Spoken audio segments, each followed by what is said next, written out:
गणेशपेठ बसस्थानकात बुधवारी एसटी बसमध्ये सापडलेली वस्तू बॉम्ब किंवा स्फोटक नसून रेडमॅटिक कंपनीचे अग्निशामक यंत्र असून ते या कंपनीतर्फे गडचिरोली आगारातील सर्व बसेसला देण्यात आल्याचे स्पष्ट झाल्याने सर्वांचा जीव भांड्यात पडला।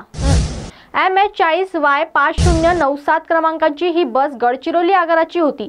7 फेब्रुवारी रोजी बुधवारी सकाळी 11:30 वाजताच्या सुमारास गणेशपेठ आगारात आली तेव्हा बसच्या कॅबिनमध्ये डोमच्या आकारातील आणि फिल्टर सारख्या एका वस्तूला दोरीसारखी वात असलेली वस्तू आढळली।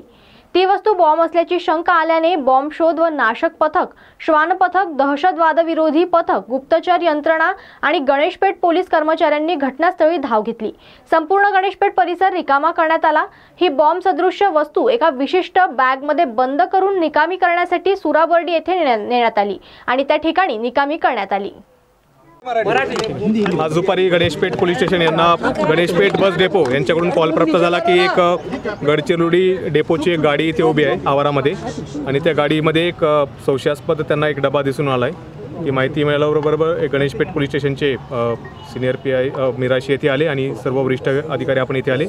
आपण गाडीचं इन्स्पेक्शन करून पूर्ण एरिया निर्मनुष्य केला आणि त्याच्यानंतर BDDSची टीम पण इथे आली होती। तर त्या BDDच्या तपासणीमध्ये थोडं त्यांना संशयास्पद ती गोष्ट वाढत आहे।